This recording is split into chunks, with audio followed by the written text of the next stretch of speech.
Ron is probably Chicago's most unique and special architect.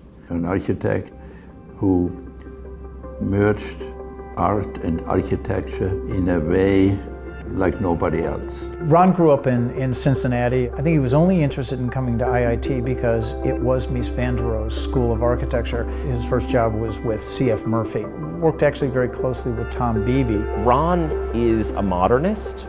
He's a modernist to the core. In fact, around 1975, when kind of postmodernism was coming into architecture, Ron stopped being an architect. He painted for 3 or 4 years, I think.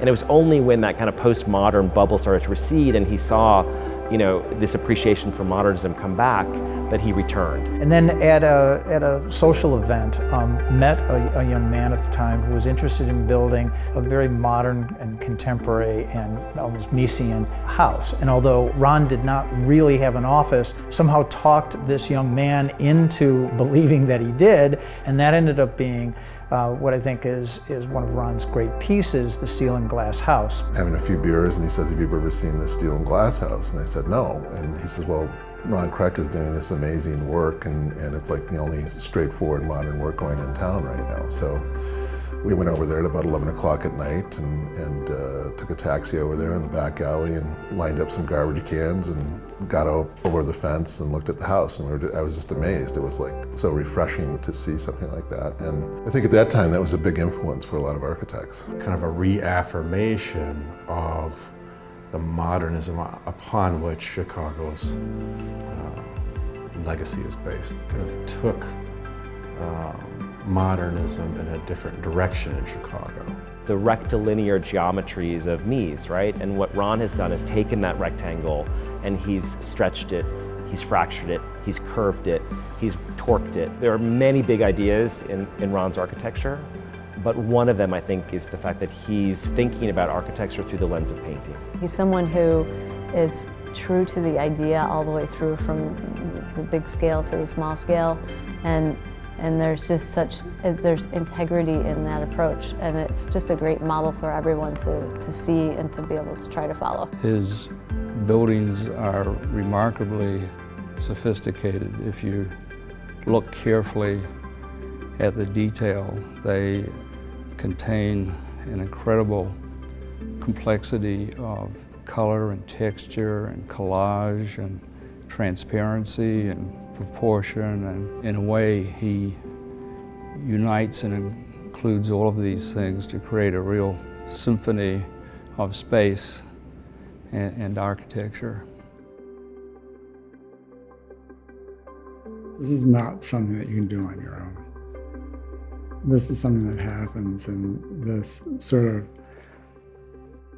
of architectural studio, if you will, which isn't an office of architecture, it isn't a business of architecture. It's really a persistent study of possibilities of what modern architecture can be. You start on this movement, and I think the persistence on my part of continuing this exploration. And there's parts where knowledge stops. What has been done is done. And that's what's known. And you keep going.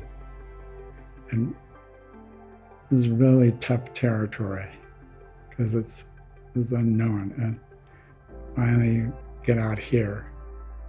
And I think if there's an accomplishment, a lifetime accomplishment, is I've gone out here and I've had this other exploration after the sacred glass box. What else could you do? And you had to break it. And we broke it, and we took this journey. Somebody asked me if I was retiring. I said, no, I have no intention of retiring. And Mark said to me, I said, you have to tell people that you're going to be back to work on Monday morning. And he said, no, tell me you'll be back to work tomorrow, Saturday as usual.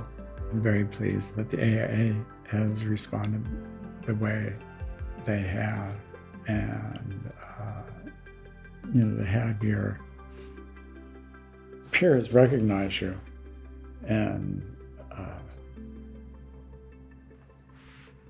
is probably one of the greatest applauses that you can have.